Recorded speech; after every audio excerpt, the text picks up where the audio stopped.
Barbara Eberlein's business is restoring mansions to their former glory. When she stumbled upon this 1865 Philadelphia townhouse, it was in ruins.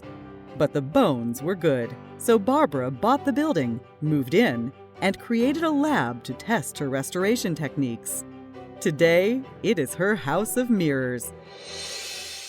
I'm Barbara Eberlein. I have a very interesting background for an interior designer. Most people are trained in interiors or in architecture, and my background is in archaeology. I studied old buildings, and I'm still working on old buildings, just not quite as old. The most important thing in interior design that you can do is slow down, pay attention, and listen to the client, and listen to yourself, and listen to the building. There's some wonderful synergy that can be made between 21st century lifestyles and 19th century interiors.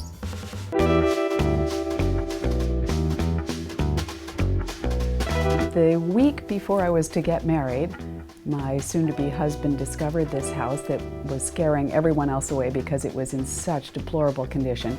We looked at it, said it can be fabulous, bought it before the honeymoon, and that was it. That started a 2-year odyssey, however, of restoration, so that was a little trying. It was built in 1856, and in fact, this is actually mid-19th century development housing. We're only 20 feet wide here. There are ways that we'll see as we move through the house that have been used to bounce light. There are ways to use mirror that give illusions of rooms beyond.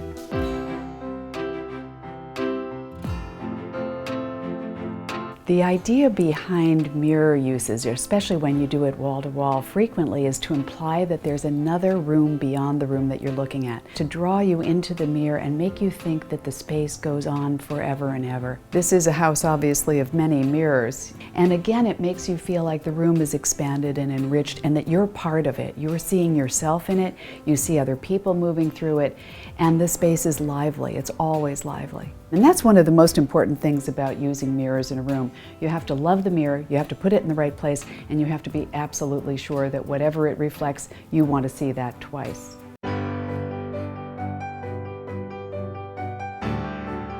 The best part about this house is that it's always been used as a laboratory for the use of different kinds of details, materials, lighting techniques, everything. I think there's a lot of things that go into a successful interior, and I'm counting this as one.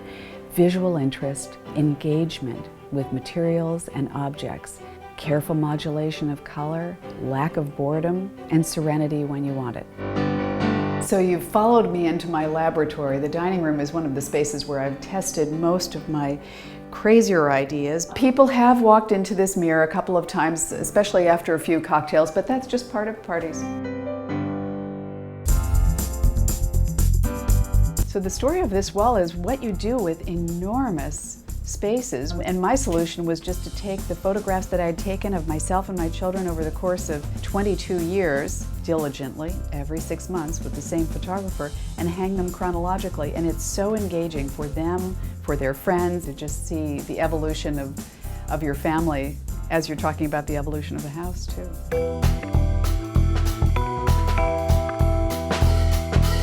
I love looking at things. I love photography, I love color, I love light, I love shimmer, reflectivity. I like luxury, and I also like simple materials. And the blending of those is what I find so exciting every day.